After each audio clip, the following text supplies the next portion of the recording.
Depicting me on Saturday Night Live was just, I was a bit overwhelmed. But I will tell you that I fully intend to make sure she has a good 8 years of work on SNL. Well, she's going to have that opportunity, at least for now. That does it for us tonight. Banfield starts now.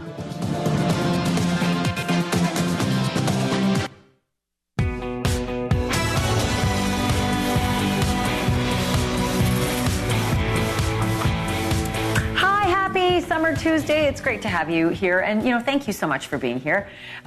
If you were here last night, thank you, as I always say. But also, you probably saw some exclusive material about Pastor J.P. Miller's wife, Micah, her family. Not happy about this interview that he gave to us. Or maybe really happy that he gave this interview to us because they think they might be able to use it against him in court. But that's not the only thing that they're saying. It's also not the only thing he's saying. He's now admitting to lying to us. I've got the actual email. I'm going to read it to you tonight. There are also a couple of other instances where Pastor Miller was lying. But then there's something else. And it's a really important part of the story because we've been talking about this story for over a month. She takes her own life. Everyone looks to him saying, you made her do it. You drove her to it. The police are not charging him. He's not guilty of anything that we know of, right? Nothing official. And now tonight you're going to hear a voicemail from Micah Miller to her husband. And it may sort of change how you think of things. Also, body language expert going to look over all that weirdness that we saw on Friday night, the exclusive interview with Pastor Miller. He's going to tell you all the things he sees that maybe we didn't know, although we felt. That is coming in. Also, this case just gets crazier.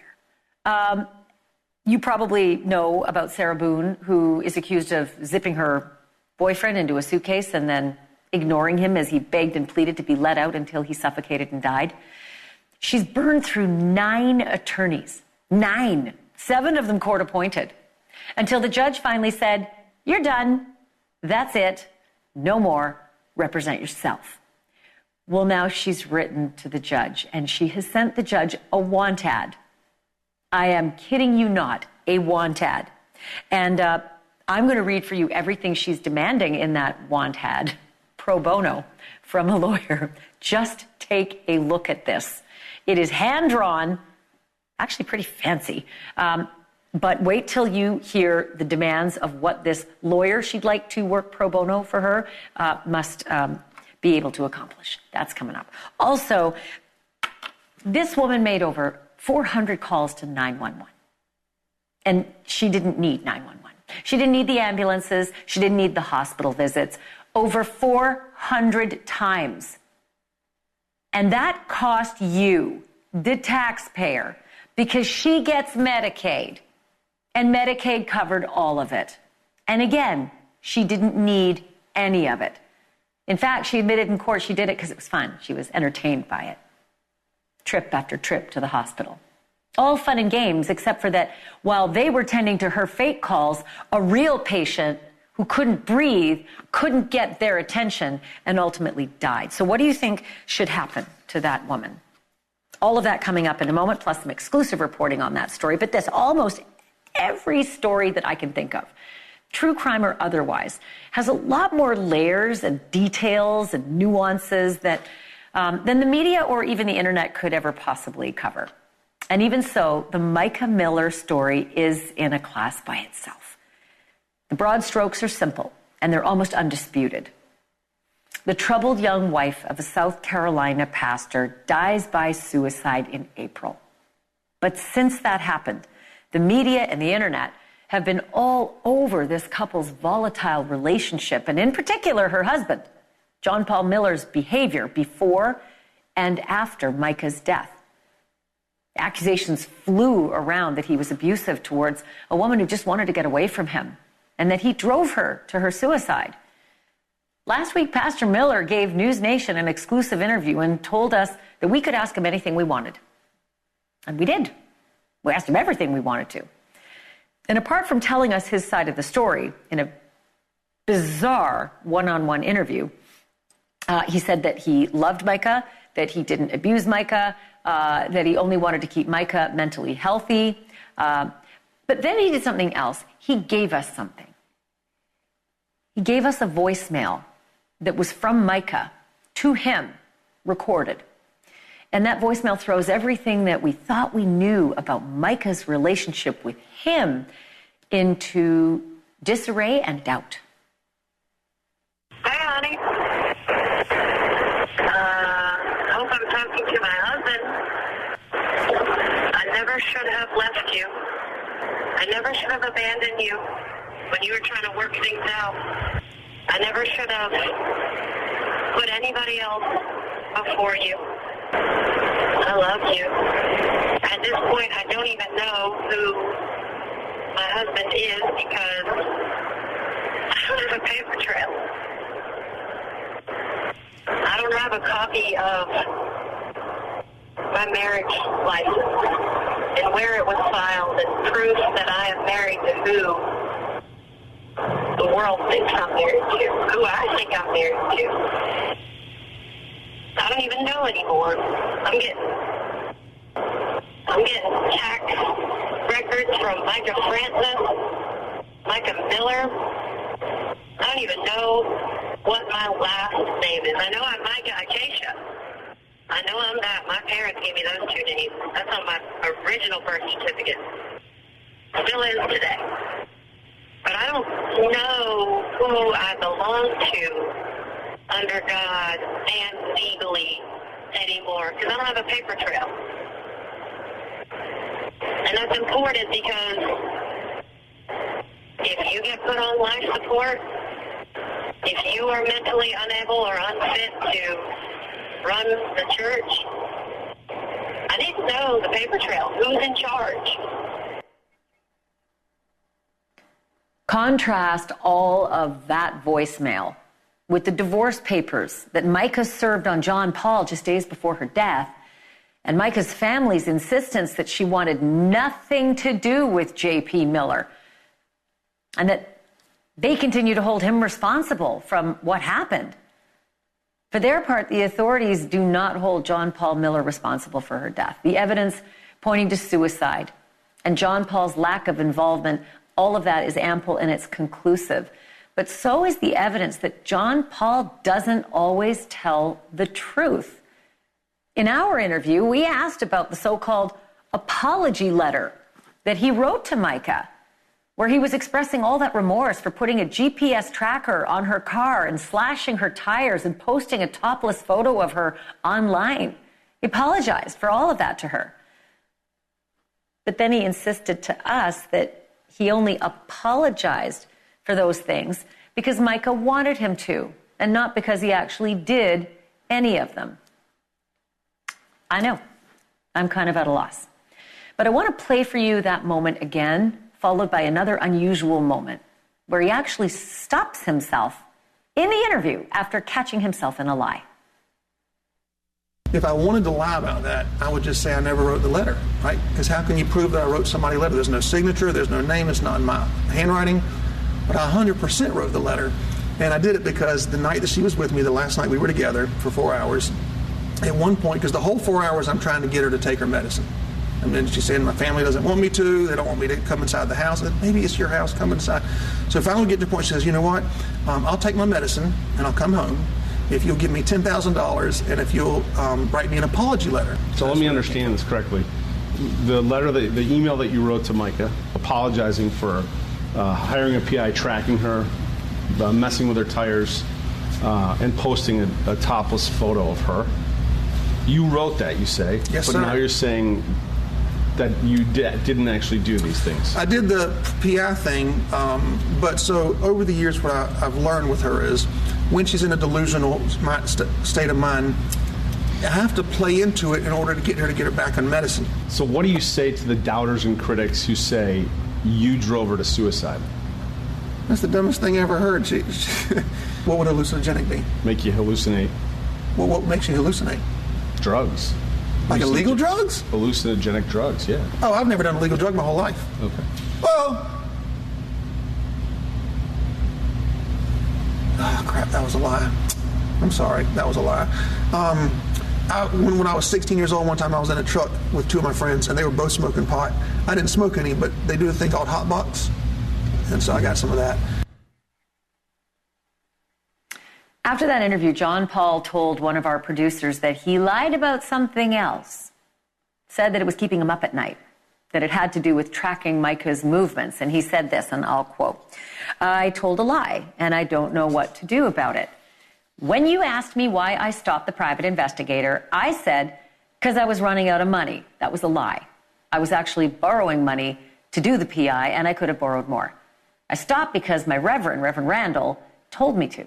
He thought it would make Micah upset to continue having her tracked, and that it would defeat the purpose, which was for her to agree to take meds. I'm so sorry."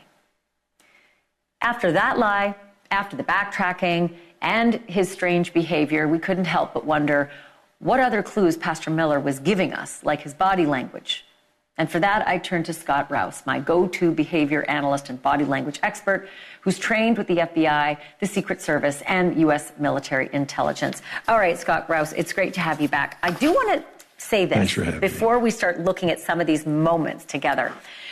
We have seen some of Micah's medical records, and there is a diagnosis that she was paranoid and bipolar, and that she was fixated on the paper trail.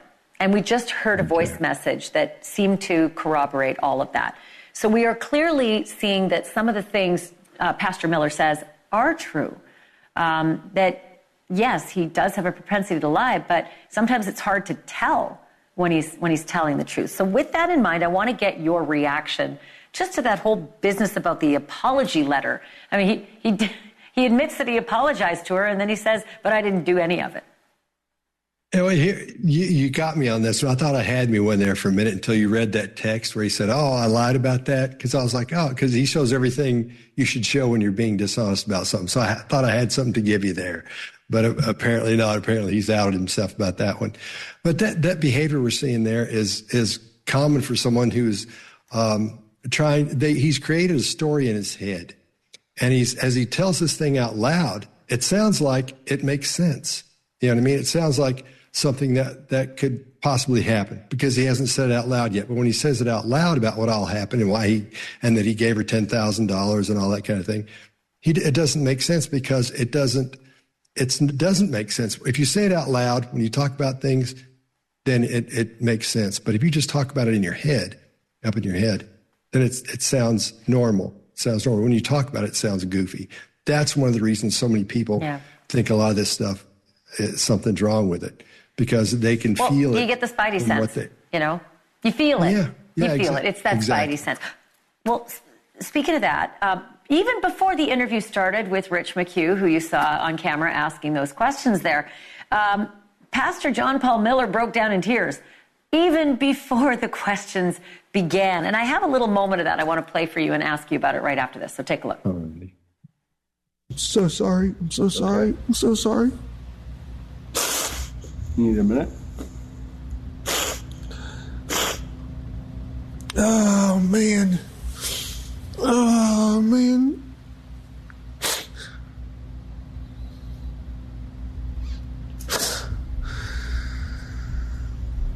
What's tripping you up?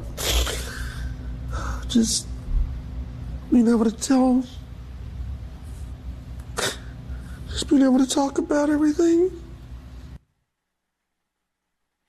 Okay, Scott Rouse, what's your take? All right. Well, this is sort of the pre-show because it was for the interview to set the mood, so the interviewer can see he's crying and he's upset, he's all those kind of things, right? Now, this may seem odd to when you see this, say, why would he do something like that? However, having watched a couple of these interviews on him, I'm under the impression he has a histrionic personality disorder. And what that would mean is you use your emotions to get attention, so that's what he's doing. It's the perfect example of that. It would seem odd outside of that. But if you talk to a psych person, they will tell you, oh, yeah, that's histrionic personality disorder there. because he's setting the mood to say, look, I'm sad. I'm really crying a lot. So let's move on from here as I'm sad. So it's sort of the mood. It's the pre-show sad setup and something like that. It's really common. I'm going to remember that, histrionic emotional disorder. I think I know some kids with that. Okay, the next thing I wanted to ask you about, there's that crazy video of Pastor Miller rolling around in the grass, squealing like a girl that goes on and on for, 10 minutes. And it's really odd. And of course, we wanted to ask him about it. He was claiming that he was covered in ants. He wasn't. And his answer, I'll play it and then I'll ask you about it. Take a look at this. Well, there's the video. And then it was odd. It was such an odd video. He was just stuck there at the open door of his car, and he never moved the whole time. The neighbor, let's listen into this, and then I'm going to ask you about it. Okay. I fell out of a tree, a giant magnolia tree. It was like 300 years old. I broke 12 bones. It was 10 to 12 bones. I don't know if you count fingers. Yeah, it was count fingers. Anyway, I have all this metal in my body, and I'd never taken pain meds in my life, and I just had my body cast taken off, and so I took a little bit too much pain meds that day. Okay, that's a different one, unfortunately. Yeah, so unfortunately that's a different soundbite. He actually made some answers and went into a serious, detail about a magnolia tree and how many fingers and toes, and it was, it was very, very detailed when you just want the answer. And I kept wondering, get on with it. Again, Spidey sense saying, you're avoiding us. You're trying to take us on a trip somewhere. Yeah, well, that's exactly what he's doing. This is manipulation. It's a form of manipulation. There are different styles and types when you start manipulating someone. Now, what he's doing here is he's setting up again, like he did earlier, saying, setting the mood. He's setting the mood for his answer, because his answer is not going to be a good answer. So what he says is, I broke a bunch of bones, and what did I break? I break 2 or 3, like he's relaxed and not worried about it. Not like there's something big coming, because the answer he's supposed to be given is an important answer. So at this point, when he's setting up that how it wasn't that big a deal, and he starts talking about this 300-year-old tree and how wonderful that was, that's all just to make things stay calm. So again, he's manipulating the mood there. So you'll see when you hear the answer, which is going to be a big deal, it doesn't seem like that big a deal. It's because he's relaxed. He's not worried about giving that answer at all. So it's subtle, but that's what's going on there. It's very subtle, but that's what's happening there. Well, I'll tell you what, when I was watching the whole interview, I had you in mind almost like every 30 seconds. Wonder what Scott Rouse would say about this. Wonder what Scott Rouse would say about that. And now I have it. Thank you. I can't wait to have you back. Thank you, Scott. Well, thank you so much. See you again soon. Okay, still to come on this program tonight, the miserable life and the violent death of the pig farm serial killer. Robert Pickton lured dozens of women to his farm in Canada, where he strangled them, he butchered them, and then he fed their remains to his pigs. He was sentenced to life in prison, and he was murdered there by a fellow inmate in May. But his crimes were so heinous and his victims so many that the quest for justice, that is not over. The woman leading that quest joins me live when we come back. What does she want? What does her group want? What do they think they might get? That's next.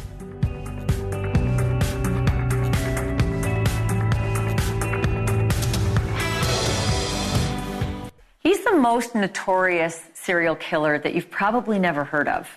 Robert Pickton targeted women who worked and frequented or lived on the streets of Vancouver, British Columbia in the late 1990s and the early 2000s. Most of his victims were sex workers or drug addicts or Indigenous women or some combination of those.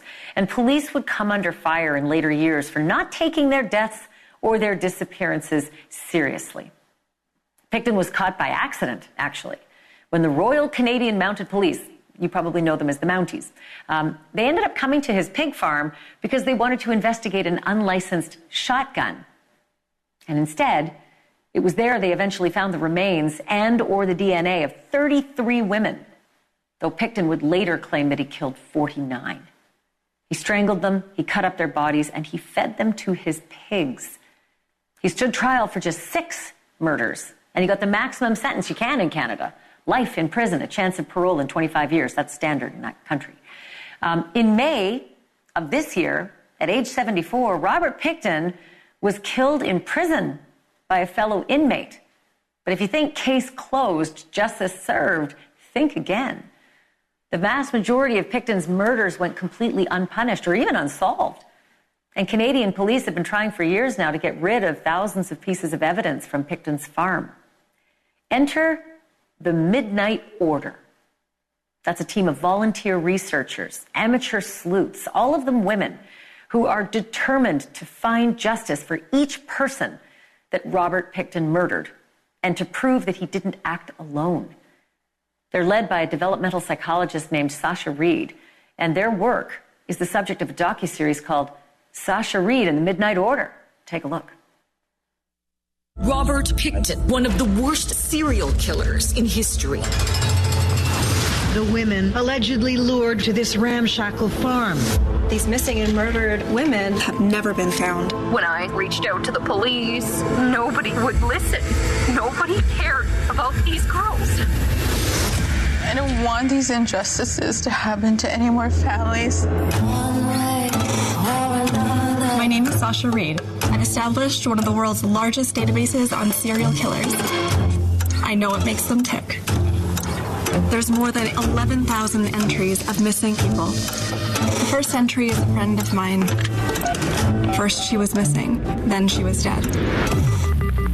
Gonna get you. I've assembled a team of women with expertise in data science, criminology, and psychology. What happened that night? I had noticed Donna wasn't in bed. We work to study patterns in homicide and identify possible serial killers. They're hunting people who are in the margins. In particular, a high number of missing gay men. It's scary. Who's going to be next? We don't have any answers. Indigenous women face more violence than any other race. It's institutional failure. I feel like there's no justice. I want him charged with my daughter's murder. I want to continue to get these families answers. I'll get you. The police department is asking to destroy the evidence. It really shakes our trust in the entire system. I really do believe this to be the crime of the century. Were there anyone that stood out? I'm not going to talk about that. There's more to be uncovered here. I won't stop. I'm completely committed.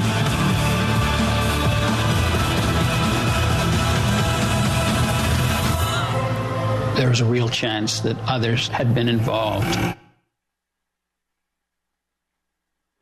Sasha Reed joins me now live. Wow, that just looks so dope. I cannot wait to watch it. I got to ask you about this Robert Pickton case. Like, what is it about this case that drew you and your team to it? Everything. So it's COVID. We have absolutely nothing to do. So I'm going through the serial homicide database, and this database looks at, 1,400 different variables connected to the development of serial killers. One person really stands out, meaning something's not right. Their development doesn't match up with what we know about serial killers. And so I'm thinking, there's something wrong in my database. Let's find out more. I start researching Robert Pickton, and almost immediately I'm struck by this idea that there's something wrong here. There's something missing. And so I bring it to the Midnight Order and say, help me figure out what I'm missing, what I'm not seeing, because to me, this case doesn't look solved. So one of the things that there's sort of a whisper rumor campaign. Some people talk about the fact that Robert Pickton might have had help. And I think you're in the camp that you think Robert Pickton had help. Who is it, and what do you know about it? My belief is Robert Pickton certainly did not act alone. And I think when you look at this case, when you look at all of the evidence, not just when you take a microscope and look at Robert Pickton, but when you look at the entirety of this case and what happened on that farm, I think it's indisputable that he did have assistance. Who do you think it is, though? I'm not at liberty to say, but I would say it's definitely more than one. So there was some talk about one of his brothers who was guilty, I think, of sexual assault in the 90s, the early 90s. And there has been some talk that there might have been a connection. Do you follow that thread? Do you believe in that thread that maybe his brother might have been involved? I think the Midnight Order has been absolutely exhaustive in our search. And I can say we've looked into Dave Pickton. And we do have questions. There's unresolved issues there. Maybe I can ask this, because whenever there's a defendant who's found guilty, who is incarcerated, and then who's killed or dies in jail, it feels as though the cases die with them. But you feel differently. What does justice look like for you when you can't arrest someone, you can't try, Robert Pickton? Does justice look like finding an accomplice, or is there more to it than that? So what we're doing right now is we're working with multiple different families who are seeking justice, but what justice looks like for them is different, right? We have some families who want to know what happened to the remains of my daughter. What did the coroner do and why? We have some people who are wondering, why were my daughter's remains found on Pickton's farm, even though we had eyewitness confirmation of her body being somewhere else? So everybody's looking for different answers, and not all of those answers lead directly to Robert Pickton. You do have to recognize there were accomplices, there were other people involved in activities on that farm. And so even if a conviction of Robert Pickton isn't probable, in fact, it's literally now impossible, that was never the goal. Mm-hmm. The goal was to see, how do we take this beyond Pickton, who is already incarcerated, and help get justice the way the families want justice. Sasha Reed, you have to stay in touch with us on this. This is fascinating. I'm super thankful that you and your team are doing this, and I'll give the plug here to the viewers. Sasha Reed and the Midnight Order on Freeform right now. Thank you so much. Appreciate that. Coming up, a missing woman mystery with a big case of deja vu. This young woman was 19 years old when something happened on a cross-country road trip with her boyfriend, and she was never seen again. And though it sounds like I'm talking about Gabby Petito, of course I'm not. It's been almost 40 years since Cassandra Durham went missing in almost the exact same way. And Cassie's family has never given up looking. Her father joins me live next. A young woman sets off on a road trip with her boyfriend, and things don't go so smoothly. The boyfriend returns home safe and sound, but the woman is never seen again. Sounds familiar, I know, but all of this happened years before Gabby Petito was even born. The young woman in this story is Cassandra Durham, and next month will mark 37 years since Cassandra, age 19, set out from Maryland to Michigan with that boyfriend to visit his grandparents. And that's the last time any of her own family ever saw her. Months turn into years and then decades with no explanations. But now there is a new push to get this mystery solved. And my next guests are pushing harder than anybody. Michael Durham is Cassandra's father, and Detective Sergeant Brett Nichols is with the Michigan State Police. He's made it his mission to keep Cassandra's name, face, and circumstances in public view. Welcome to both of you, and thank you for being on. Michael, if I can begin with you. First of all, I'm so sorry that you've been going through this for so many decades. I can't imagine what it would be like. But what happened in this case? What happened particularly with the boyfriend? That would be the first thing most of us would assume. If he came back without her, he had to have had something to do with it. What's his story? Well, I didn't know that he came back. After they went to Michigan, I never heard from him. I contacted his father, and his father really didn't talk to me, but gave me no indication that they had communicated. And so she called when she got to Michigan and said she would be back in touch, but she never called back. So, Detective Nichols, was the boyfriend questioned ever, and is he a suspect at all in this disappearance?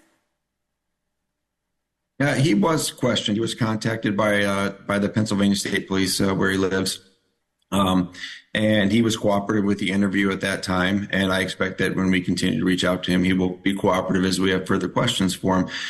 To call him a suspect would be a misnomer. I think we don't have a suspect right now because we don't necessarily have a crime. Obviously, Cassandra's been missing for a long time, but we don't know what happened to her. We don't right now have any evidence other than the fact that we haven't heard from her in over 30 years that there's been any foul play. Obviously, at 19 as an adult, Cassandra can also choose to be gone or not come back around. So right now, Eric is a witness, and everybody that we talk to is a witness at this point. So, Michael, the idea that the detective talks about is that adults can choose to be disappeared. They can decide to go off on their own. And then, like he said, maybe it's not a crime. In your heart, do you think that might be what happened? Or do you think there was something nefarious and something criminal that happened to your daughter? Well, I'd like to think not, but it's certainly been on my mind that something happened to her. Both of my sons think something happened to her, or that, she was in constant contact with us until this time. So that she would leave and never contact anybody again just makes me feel that either something happened to her or somehow she started a new life that just kept going. And one day led to 10 to 100 to 30 years. That's a possibility. Well, and let's talk about the last time that you were in contact with her. Right around the time that you last saw her, she sent a couple of letters that you've shared with us. So I just want to read them if I can. I don't know if it's informative or if it's just a moment in time, but she says, "Dear Dad, please, will you ever forgive me? I'm in trouble and I don't know when I'll be back. I will call and write. God knows I love you." And then another letter she writes says this: "I don't know when this will all be over and seem like a bad dream. Dad, there is one thing I ask. Please, I'm begging you, don't say anything about Eric. He's my only chance. And if it gets mentioned, I will never come home. I love him. Don't try to find me, please. It will only make things worse. I'll call you very soon. I'm doing fine. Okay?" So, Michael, it's so confounding. Did you ever hear from her again after that? And no, that was is that the reason you didn't report her missing till about 2019? Well, it's like that. She was 19. She was 2 months away from being 20. So if she left on her own free will, she's not really missing, And she said she was fine and okay. Don't try to find her. I don't know. When that day happened, I didn't start out thinking, well, I'll never hear from her again. So when it was a year, then it was 2 years, and it was a year or so before I got the anonymous phone call from Harrisburg, Pennsylvania. And I thought that was her just saying, "I'm okay, leave me alone," So I never... Well, let me do this. Let me put up on the screen a couple of numbers for anybody who might be watching who knows something, because I know, Detective, that you say it's hard when you're looking at cases in the 80s. There's no cell phones, there's no video, there's no doorbell cams. It's really just someone might know something. So if you out there, folks, if you have any tips about Cassandra Durham, please call Sergeant Nichols. That's his number, 989-422-5103. Or you can call the FBI's Violent Criminal Apprehension Program. The number's on your screen there. Please take a screenshot with your camera and let's help solve this mystery if we can. My thanks to Michael Durham and Detective Sergeant Brett Nichols. Coming up next, if at first you don't succeed, try again. And then again, and again, and again, and again, and again, and again. And if you were counting, I think that was something around 9 tries. That's the same number of defense lawyers that Sarah Boon has burned through in her murder case. Faced with the real possibility of having to represent herself in a murder case, she has done something truly off the charts. She sent a want ad to the judge, and trust me, it is worth the wait to see it and read it. And that's what I'm going to do next. We can all do it. This is not a skilled tradesman job. Text SMART to 59583 to get your code and save up to 50% over real stone. I don't have to tell you, being charged with murder in a death penalty state is serious business. And so the lawyer by your side needs to be dead serious, quite literally. Sarah Boon has an uphill battle in that department. She's that woman in Orlando who's accused of zipping her boyfriend into a suitcase and then ignoring him as he begged for help and slowly suffocated. Sarah has burned through 9 attorneys, 7 of them public defenders, paid for by the state. She has been so difficult that the judge in her case is now forcing her to represent herself as her murder trial fast approaches in October. So you can imagine Sarah's not one bit happy. And in just the latest barrage of complaint letters written to the judge in her case, she's now including a want ad seeking a new lawyer, presumably one who would work pro bono.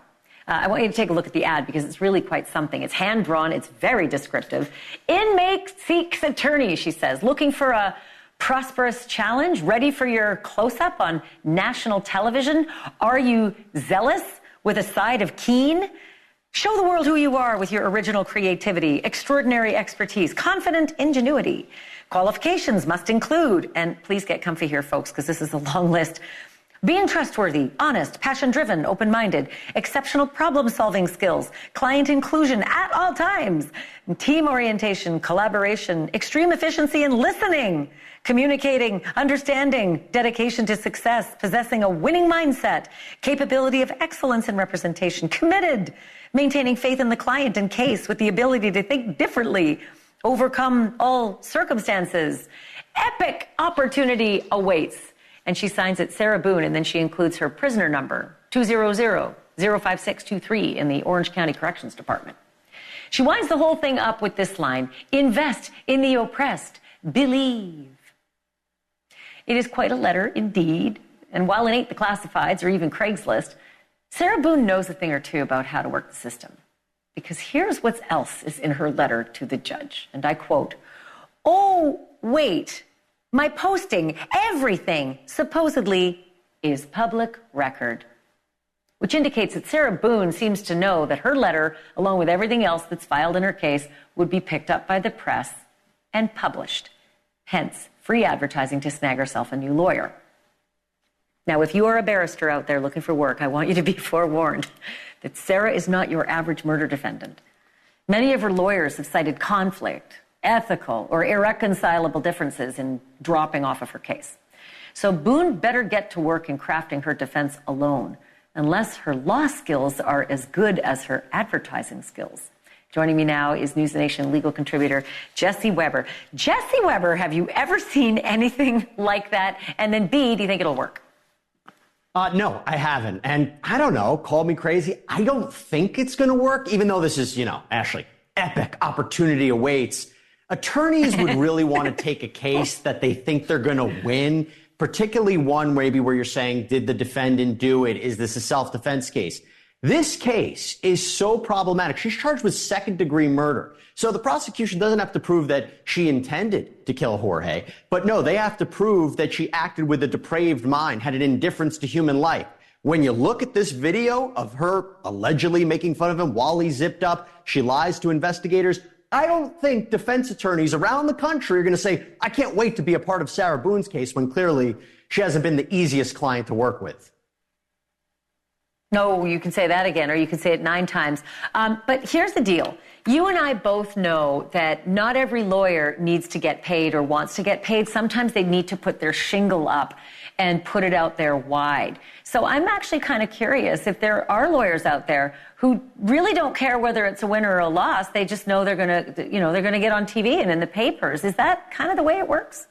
They take the case, they'll definitely get the attention. Is it the attention that they want? And remember, the idea is they still are advocates. They still have to follow the law. It seems, based on the reporting, that the reason she's lost so many lawyers is that there's been fundamental disagreements about what the elements of the crime are and what arguments to make. And they still have a duty to try to defend her. They can't just go up there and have their 15 minutes of fame. She is owed a duty of that. And at this point, she might be your best advocate because it doesn't seem like anybody wants to represent her. Having said that, in the majority of cases I've covered where you have defendants representing themselves, particularly in a murder case, it doesn't go very well for them, particularly in the facts of this case. It doesn't go very well. Yeah, fool for a lawyer. That's what they say. If you have yourself for a client, you got a fool for a lawyer. Jesse Weber, it's always great to see you. Thank you so much for staying up late. You got it. Of course. All right, coming up, some folks like to watch. Others like to watch the clouds go by, and some people like to watch planes and trains. But Keisha Kennedy likes to watch ambulances. coming to her rescue, whether she needs them or not. After the break, 400 reasons why the cops and the courts have had enough of her crying wolf. That's next. To reach adulthood. That's why vaccines matter so much. For 40 years, Rotary and partners have delivered vaccines globally. Like here and even here, in your neighborhood and around the world, Rotary is ensuring children grow up safe from preventable diseases. Heart disease and stroke can affect women at any age. In fact, almost half of women over the age of 20 are living with some form of cardiovascular disease. I never thought it could happen to me. Women experience unique life stages such as pregnancy or menopause that can increase their risk of developing cardiovascular disease over the course of their lifetime. But here's the good news. Women have the best resource. We have each other. Visit GoRedForWomen.org today to learn more. Whether a first-time or regular rider, rail safety is important. Always walk, never run. No riding skateboards, scooters, or bikes in stations or on platforms. Stand back and stay behind the painted or raised markings. Wait until the train stops to approach the door. And if you drop an item onto the tracks, never try to retrieve it. See tracks? Think train. For more info, visit oli.org. My name is Corporal Bradley Joseph Seitz. Jerry Reed. Kate Weber. These are real veterans facing a real challenge. I have PTSD. And I have PTSD. I have PTSD. Post-traumatic stress disorder can happen to anyone. I was still in a war zone in my mind. But treatment can turn your life around. Treatment has really saved my life. To learn about PTSD and how treatment can help you, call your local VA medical center or visit ptsd.va.gov. You're listening to NewsNation, America's independent source for unbiased news. To get NewsNation on your screen, go to joinnn.com. A dog? I'm not. I was born for a purpose. To bring you hope. To guide you out of darkness. When past battles cloud your mind, I push them away. You tell me I'm your hero, just as you are mine. A dog? I'm not. With me, you see the world again. Learn more at dogsinc.org. Miles, you're late. Again. You are not living Where have you up to been? your full potential. No sense of responsibility. This is Kevin Love. I've partnered with The Spider Within, a Spider-Verse story to let you know that everyone's going through something, even superheroes. You're not reaching your full potential. Unacceptable, Miles. Let's take the stigma out of asking for help. Hey, Dad, you got a minute? Yeah, what's up, son? I just got so much on my mind, you know? If you need support, visit kevinlovefund.org to learn more. At First Tee, we are building game changers. We believe all kids deserve to feel excited to grow, safe to fail, and better equipped for whatever comes at them next. We do this by helping them develop their golf swing, but more importantly, their inner strength.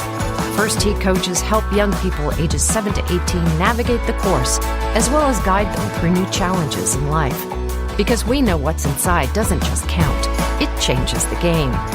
Learn more at firsttee.org. Okay, she wasn't sick. She wasn't in trouble. There was nobody after her, and there was no fire. Yet Keisha Kennedy has called 911 more than 400 times since 2020. There she is. This Ohio woman admitted in court that she would do it for entertainment, like she enjoyed it. She'd call 911 and get an ambulance to take her to the hospital. And then once at the hospital, she'd also enjoy the process of being admitted, and they had to assess her, can't turn her away then. And then before the doctors would ultimately say goodbye, they'd have to discharge her, right? They'd send her on her way. Nothing wrong. At times, according to a former fire official I spoke to today, she would exit the back of the ER and then walk around the front of the hospital and admit herself into emergency all over again. Same drill. I mean, you've probably heard this stuff is expensive, right? Each ambulance ride in this community costs upward of $1,000. If they do some checks on you, it's $1,000. It's about $650 if they don't do all those checks. And in 75% of her cases, they had to do heart checks. So $1,000. So it's close to $1 million in ambulance rides. The hospital costs, I mean, this is hard to say because she directed responders to multiple hospitals all around the jurisdiction, sometimes doing it several times per day. One hospital turned over 28,000 pages of hospital reports to the prosecution, according to the fire official. And Keisha Kennedy paid for none of it. You did, the taxpayer. Millions of dollars in her phony ambulance and hospital bills are being covered by Medicaid. So it's no surprise that she's been charged.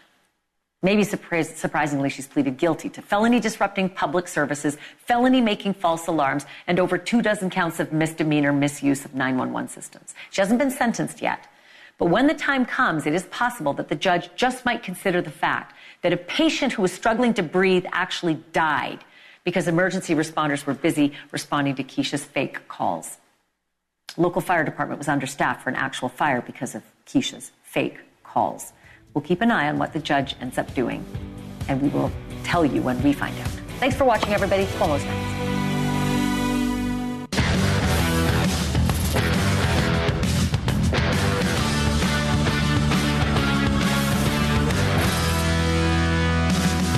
Hello, I'm Chris Cuomo, and thank you for the company during these crazy days. Once again, it is time to get after it. I have some reporting for you and some food for thought, okay? Now, I didn't tell you this before. I didn't think it would become as relevant as it has. But after the assassination attempt on Trump, there was a lot of energy directed away from J.D. Vance as